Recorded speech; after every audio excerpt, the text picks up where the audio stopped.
This one thing may not seem like a big deal, but it can actually go a long way in helping you make sales. Hey everybody, welcome back to the In-Home Sales Expert. My name is Brent, and I'm going to tell you a story, and then it'll lead and follow into what I really want to talk about. So I had a customer, this has been maybe a year ago, that I walked in. She had a lab, kind of a lab mix dog. Name is Rusty. Rusty was sitting over in the corner growling at me. My customer's name is Jennifer. She's like, I'm sorry, Rusty hates men. I'm sorry, it's nothing personal. And so it's like, no big deal. And you know, I like animals, so it's no big deal. So we sat there and talked, and Rusty looked at me and growled and growled, and I put my hand down by my side, and he came a little bit closer, still growling at me. I could feel him right on my hand, and I'm like, oh boy, this might be bad. He's growling at me. And I just kind of put my finger out, touch his nose, and next thing you know, I'm kind of petting him on his head, and he's growling a little bit more. And finally, he lets me pet him, and Jennifer said, I cannot believe he's letting you pet him. So we go on, the appointment lasts for like an hour or whatever, and I'm petting Rusty. And I leave, and Rusty, they follow me to the door, and everything's great.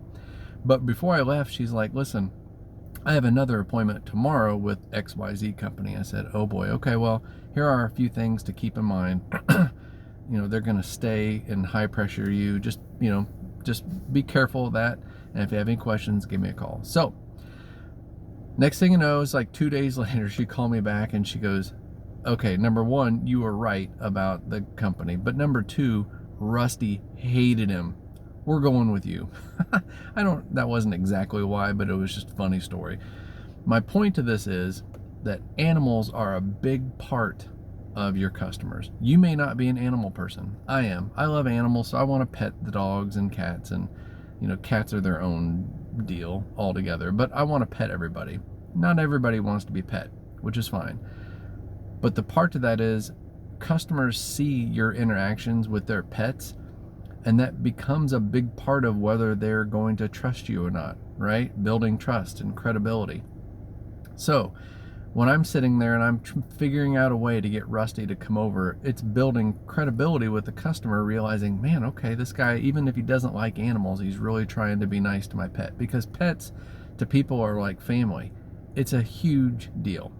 And I even had a customer once that was a repeat customer and called in, but wanted to have a different rep come out because she didn't feel like that rep really liked her dog. Now, I know you may think, that is just crazy, Brett, but it's true. It happens all the time. So I actually went out, pet the dog, became friends, and sold her on that. So that stuff happens.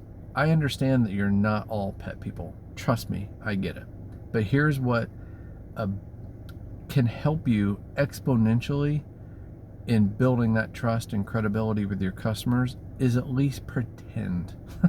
You don't have to like them, but I have rode along with so many different reps that don't like pets, and it is just blatantly obvious that they don't like the dogs or don't like the cats. Now listen, there are pets that are hard to like. They're jumping around, barking, just being a disaster. I get that.